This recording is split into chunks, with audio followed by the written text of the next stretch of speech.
Chers amis auditeurs, mes frères et sœurs en Jésus-Christ, que la grâce et la paix de Dieu vous soient multipliées. Tout d'abord, nous voulons présenter excuse nous pour samedi dernier. Le fait qu'on ne pas recevoir vidéo, nous avons un problème technique. C'est raison ça qui fait que vous ne pas recevoir enseignement samedi dernier. Mais nous voulons continuer à partir de samedi ça.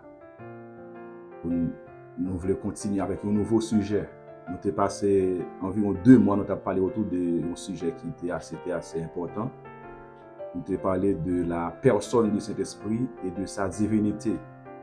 À la lumière de la parole de Dieu, nous avons prouvé que Saint-Esprit, il n'est pas une force, il n'est pas une puissance comme beaucoup le pensent. Le Saint-Esprit, non seulement il est une personne, bien sûr il est une personne divine, mais il est également Dieu. Nous terminons avec série ça. Nous allons commencer une nouvelle série. Côté que nous allons parler de Jésus-Christ autour de la deuxième personne de la Trinité, à savoir Jésus-Christ. Pendant série ça, nous allons parler de la personne de Jésus-Christ et de sa divinité. La personne de Jésus-Christ et sa divinité. Tout d'abord, prions le Seigneur. Éternel notre Père, que ton nom soit béni, que ton nom soit glorifié, Seigneur, que ton nom soit exalté. Nous remercions parce que c'est bon Dieu, nous. Tu es pour nous un refuge, un appui, un secours qui ne manque jamais dans la détresse. Seigneur, dans un moment ça, nous prions comme Marie, tu es d'accord, chita dans prions, Seigneur, pour enseigner, pour instruire. Également, nous-mêmes, nous chita dans prions, dans le ça, pour capable instruire nous, Seigneur. Inspirez-nous, Père, enseignez-nous parole, au Père. Parce que sans parole, bon Dieu d'amour, nous ne sommes pas capables de faire volonté. Nous voulons connaître parole là et nous voulons serrer dans le cœur nous afin de ne pas pécher contre toi. Pendant tant ça, bon Dieu, nous prions, tant prie pour capable utiliser nous, va oindre nous, Seigneur, pour édification de notre peuple. Servir avec nous, Seigneur, pour capable instruire nous, pour capable former nous, Seigneur, pour capable dans nos maturité spirituelle. Nous remettons tout temps ça que nous allons passer. Moins moi-même, Seigneur, plus ou même, que le Saint-Esprit capable d'exercer son ministère d'enseignement dans la vie, que le Saint-Esprit capable d'orienter nous, diriger nous, convaincre nous et parler avec nous à soi. Merci, Seigneur. Que le moment ça soit capable, un moment béni, un moment édifiant, non seulement pour moi-même, mais pour le peuple. Au nom de Jésus, notre Sauveur et Seigneur, à lui soit la gloire, la louange, l'honneur, la force, la puissance, le règne au siècle des siècles. Amen. Tout d'abord, nous voulons parler de la divinité de Jésus-Christ. La divinité de Jésus-Christ. Est-ce que Jésus-Christ est réellement Dieu? Il y a plusieurs dénominations qui pas admettent que Jésus-Christ est Dieu. Plusieurs doctrines, ils ne sont pas d'accord, ils ne pas admettre que Jésus-Christ est Dieu.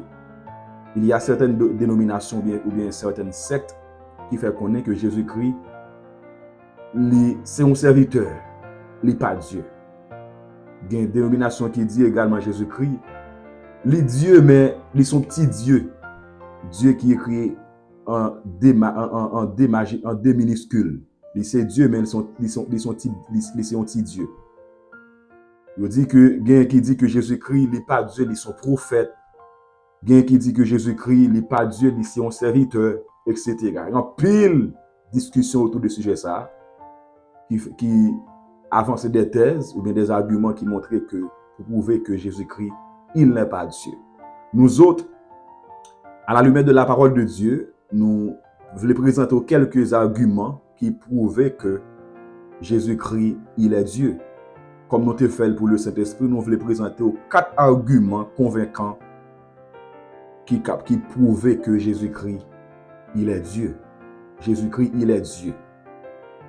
Premier argument que nous voulons présenter, qui montre que Jésus-Christ, il est Dieu, nous voulons présenter les attributs.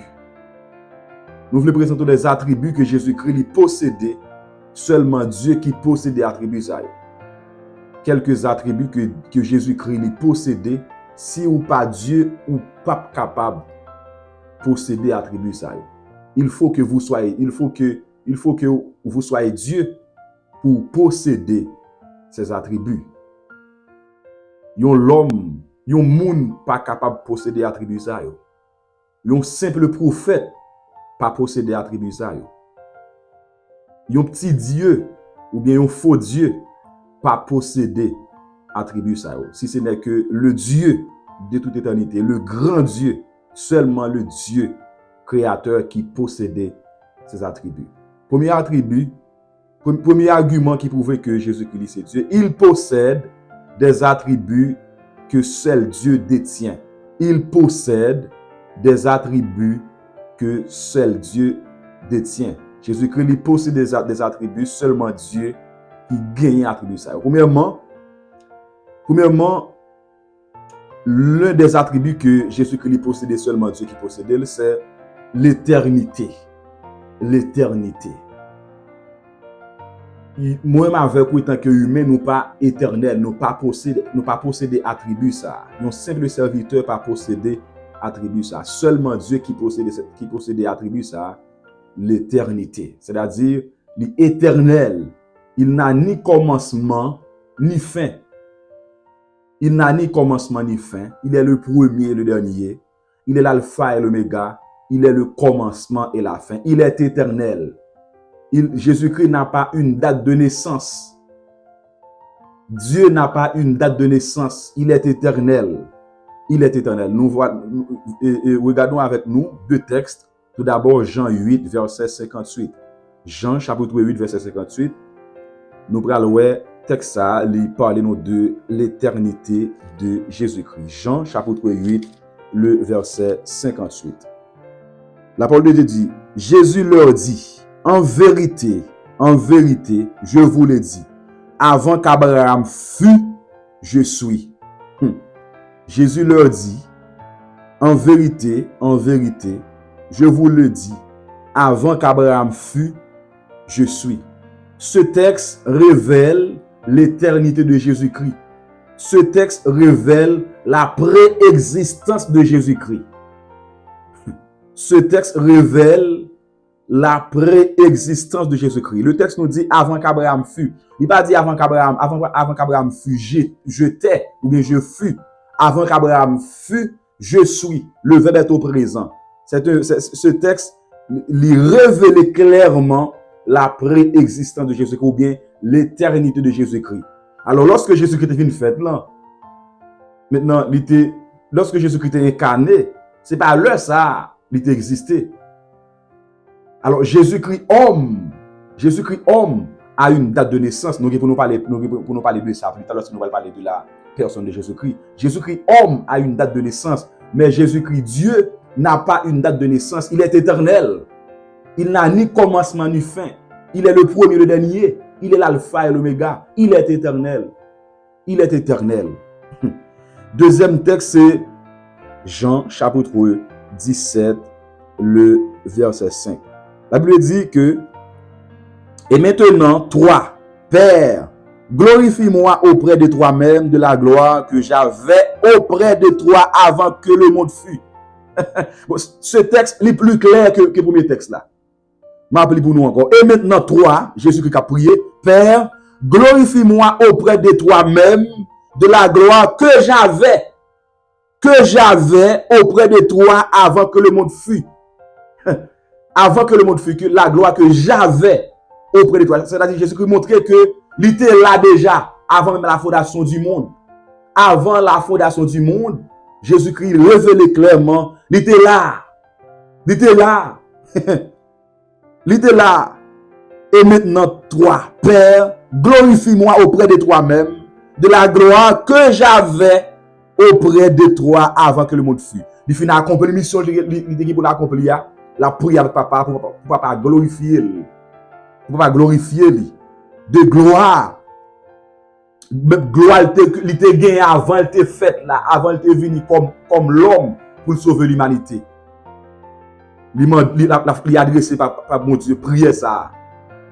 Ça, c'est un texte qui est plus clair, c'est un texte qui est très clair, qui montre que Jésus-Christ n'est pas une date de naissance, comme beaucoup le pensent. Jésus-Christ n'est pas seulement un simple homme, mais Jésus-Christ, il est éternel. Il est le Dieu éternel. Il n'a ni commencement ni fin. Ça, c'est un attribut que Jésus-Christ possédait, seulement Dieu qui possédait attribut ça. Deuxième attribut que Jésus-Christ possédait, non seulement Jésus-Christ il est éternel, deuxième attribut que Jésus-Christ possédait, seulement Dieu qui est capable de posséder l'attribut ça. Jésus-Christ il est omniprésent. Il est omniprésent. Vous savez que l'omniprésent signifie présent. Jésus-Christ, il est présent partout en même temps. Il est présent partout en même temps. Ah oui, Jésus-Christ, il est présent partout en même temps. Jésus-Christ, il n'a pas un lieu spécifique pour l'habiter. Jésus-Christ, il est présent partout en même temps. Il est dans les cieux, il est sur la terre, il est sur la mer, il est sous la terre. Il est présent partout et en même temps. Il est présent partout et en même temps. Seulement Dieu qui possède des capacités ça. Un homme pas de capacité ça.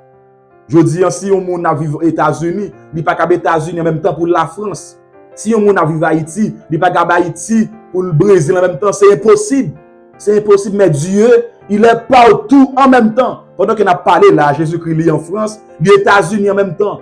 Jésus-Christ est dans le ciel, il est là en même temps. Le Brésil, c'est Dominique en même temps. Il est Dieu, il est omniprésent, c'est-à-dire il est présent partout en même temps. Selon Matthieu chapitre 18, verset 20, la Bible dit que car là où deux ou trois sont assemblés en mon nom, je suis au milieu d'eux.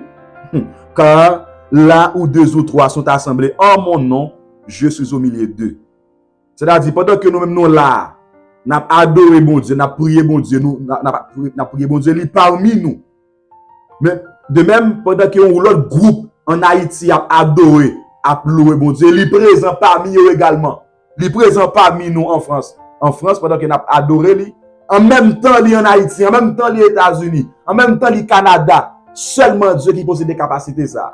Seulement Dieu qui possède des potentialités ça. Personne encore. L'autre texte qui parle de l'omniprésence de Jésus-Christ, c'est Matthieu chapitre 28, le verset 20. Matthieu chapitre 28, le verset 20. La Bible dit, et enseignez-leur à observer tout ce que je vous ai prescrit. Et voici, je suis avec vous tous les jours jusqu'à la fin du monde. L'omniprésence de Jésus-Christ. Jésus-Christ, il est présent partout et en même temps. Troisième attribut que Jésus-Christ possède des personnes, pas seulement Dieu qui est capable de posséder l'attribut ça. Non seulement Jésus-Christ, il est éternel, il est omniprésent, mais il est également omniscient. Il est omniscient. C'est-à-dire, il fait preuve d'une connaissance des choses qu'il ne pouvait connaître qu'en possédant l'omniscience. Jésus-Christ, il possédait une capacité, il possédait une capacité infinie. Jésus-Christ, il a seulement Dieu qui a la science infuse. Seulement Dieu qui possède la totalité du savoir. L'homme pas possède des capacités ça. C'est-à-dire, il connaît tout, le passé, le présent et le futur. Jésus-Christ, Dieu, il est le Dieu de toute science. Il connaît tout. Il connaît tout et c'est pas apprendre ça. Son capacité qui est naturelle, la Kali, il est omniscient. Il sait tout. Il sait tout. Et Jésus-Christ possède cet attribut. Si vous regardez avec moi Matthieu chapitre 16, le verset 21.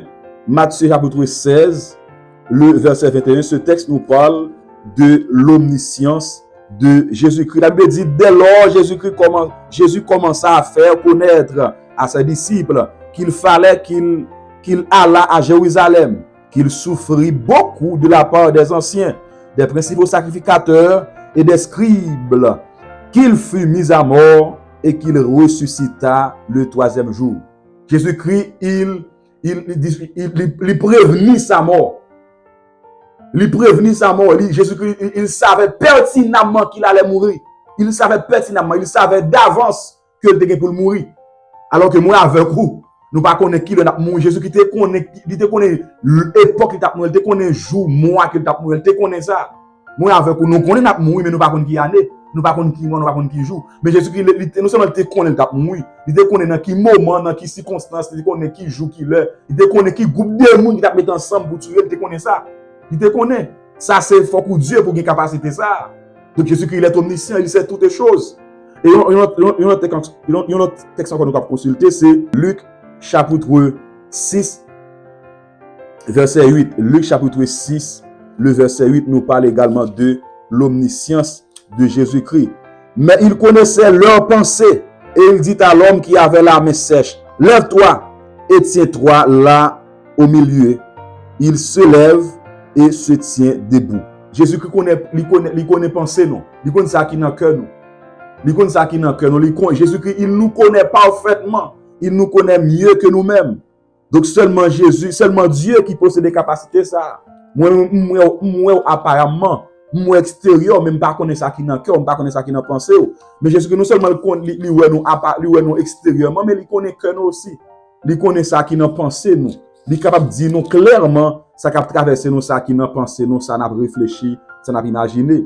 Et Luc 11, verset 17, il nous parle également de l'omniscience de Jésus-Christ. Le texte nous dit, comme Jésus connaissait leurs pensées, il leur dit, tout royaume divisé contre lui-même est dévasté et une maison s'écroule sur une autre. Ça, c'est un texte également qui révélait l'omniscience de Jésus-Christ. Jean 4, le verset 29, nous révèle également l'omniscience de Jésus-Christ. Jean 4, verset 29 nous dit, venez sur un homme qui m'a dit tous, venez voir un homme qui m'a dit tout ce que j'ai fait, ne serait-ce point le Christ.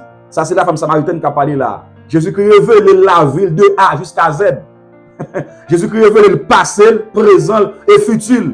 Seulement Dieu qui a capacité ça. Dame l'en saisi, il dit, venez au monde qui révèle la vie, qui révèle l'état moins. Même dame l'en témoigne que Jésus-Christ, moun ça, c'est un monde extraordinaire.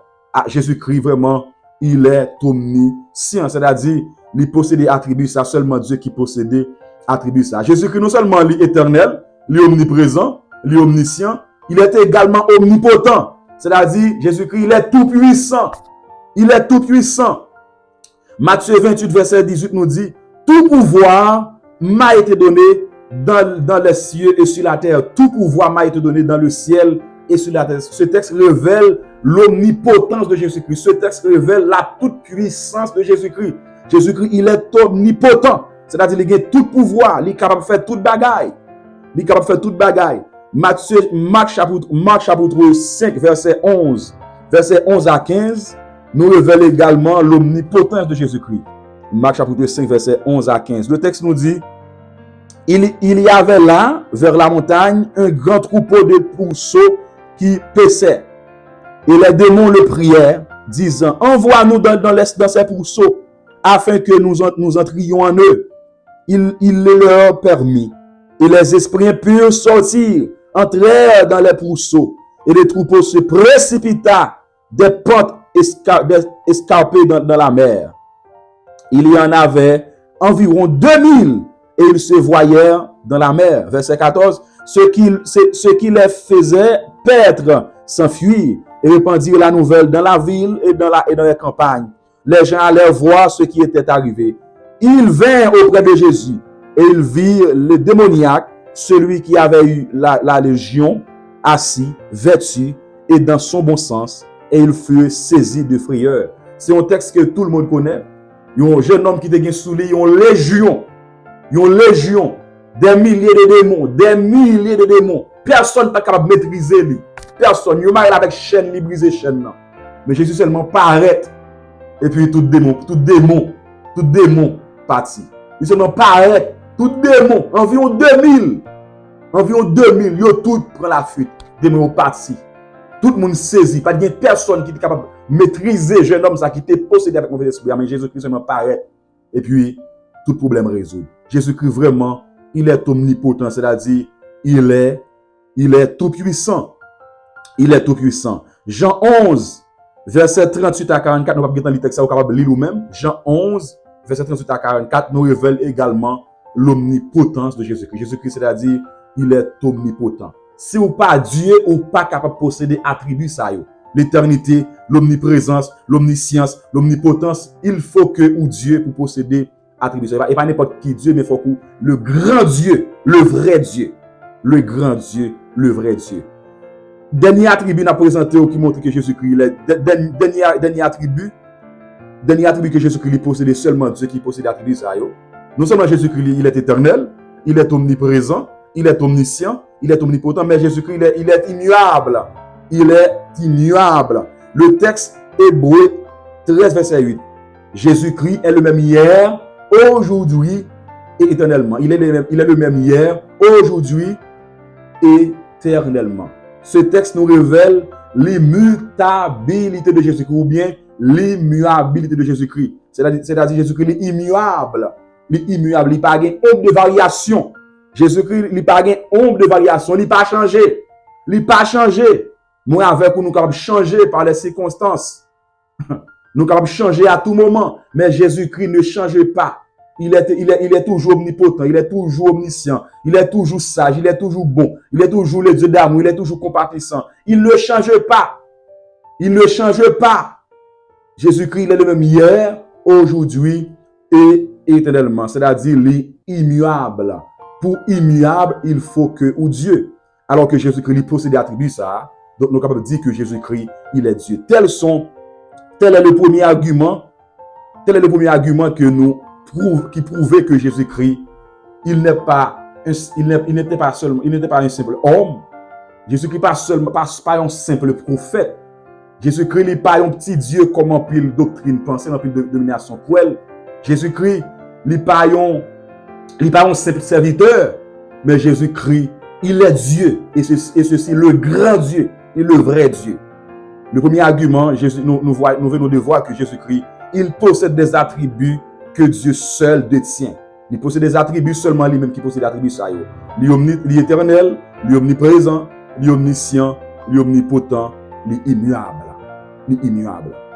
Et samedi prochain, si Dieu veut, venir avec un deuxième argument qui prouve que Jésus-Christ, il est Dieu. Jésus, merci parce que tu es Dieu. Tu es Dieu, Jésus. Tu es éternel, ou omnipotent, Seigneur, ou omniprésent, ou omniscient, ou immuable, Jésus, ou tout-puissant, ou incomparable, ou souverain, ou immanent, ou transcendant, ou merveilleux, Jésus, ou parfait, Jésus. Nous bâtons gloire. Nous remercions parce que c'est Dieu. Nous glorifions parce que c'est Dieu. Nous ne pouvons pas adorer un faux Dieu. Nous ne pouvons pas adorer un petit Jésus. Nous ne pouvons pas adorer un petit Dieu. Nous ne pouvons pas adorer un simple prophète. Mais nous ne pouvons pas adorer Jésus, le roi des rois, le Seigneur des seigneurs, le Dieu omnipotent, le Dieu omniprésent, le Dieu omniscient, le Dieu parfait, le Dieu immuable, le Dieu éternel. Jésus, que ton nom soit sanctifié, que ton nom soit béni. Toi qui étais, qui est, qui revient, qui vit, qui règne au siècle des siècles. Amen. N'hésitez pas, frères et sœurs, partager vidéo ça avec frères et amis pour capable édifier dans la connaissance de la parole de Dieu. Soyez bénis. À la prochaine.